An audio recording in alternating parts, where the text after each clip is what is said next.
Ada 5 penyesalan orang di alam kubur. Satu diantaranya, ketika sudah dia gosok meninggal arwah, dia gosok matanya, dia buka, kata dia, saya di mana? Kau sudah meninggal, dah saat. Saya sudah mati. Iya. Ya Allah, hidupkan saya kembali, hidupkan saya kembali ke dunia sekejap saja, kira-kira 1 menit lah kalau boleh.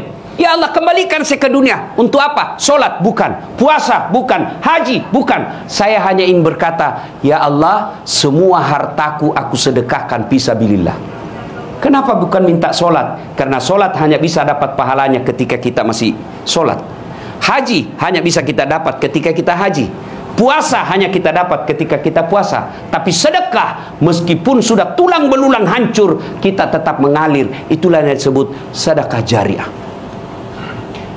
Keliru Bapak Ibu yang Allah kasih rezeki, Bapak tidak bersedekah.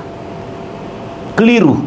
Dan alhamdulillah, makin bersedekah, Allah makin ganti. Maka almarhum almarhumah, insya Allah lapang kuburnya karena ada sedekah beliau. Yang ketiga, yang akan menolong kita di alam kubur adalah ilmu yang bermanfaat. Almarhum almarhumah, beliau suami istri, tokoh pendidikan. Itulah ilmu yang bermanfaat. Ketika diajarkan ilmu hukum kepada mahasiswanya, diajarkan tentang keadilan, lalu anak mahasiswanya menjadi pengacara yang membela dan menegakkan keadilan, selama itu juga amal-amal akan mengalir. Maka karena itu, ibu bapak kalau dapat konten-konten dakwah, jangan berhenti di grup, jangan berhenti di HP bapak, sebarkan.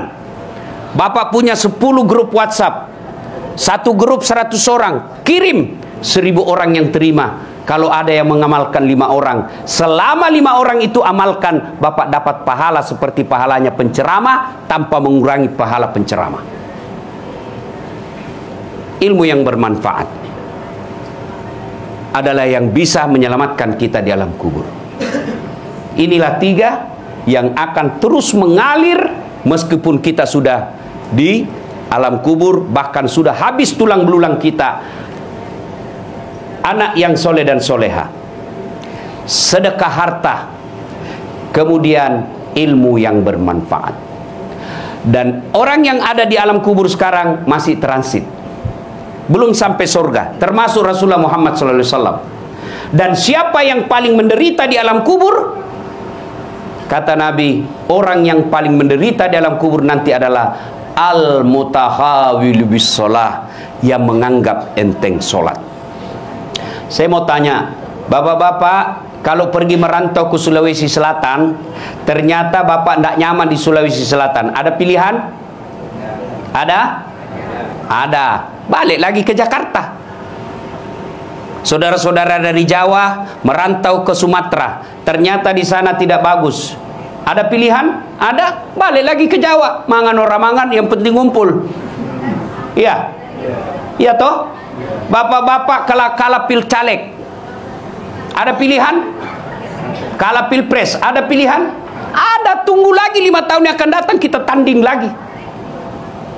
Ya, tidak disenang sama gubernur, ada pilihan? Ada. Apa? Pensiun dini. Selesai urusan, biar ada di situ kita lewat. Bukan lagi gubernurku. Iya kan? Ibu-ibu, suami cerewet, suami kasar, ada pilihan bu?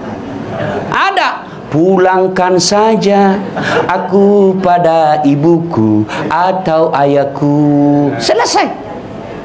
Ya, bapak-bapak punya istri cerewet, ngamuk aja kerjanya, nggak tahu menghargai suami. Ada pilihan? Ada. 2 pilihan. 1 tambah jadi 2, 2 cerai. Ada pilihan pak. Maknanya bapak menderita di dunia masih ada pilihan. Dan tidak ada orang menderita di dunia dari bangun sampai tidur sampai bangun lagi menderita 24 jam. Tidak, pasti ada senyum-senyumnya. Tapi kalau bapak masuk kubur, ada pilihan? Ibu-ibu masuk kubur, ada pilihan? Nggak nyaman pertanyaannya, keluar dulu. Begitu bapak keluar, viral satu dunia pak. Ya. Dan siapa orang menderita di kubur?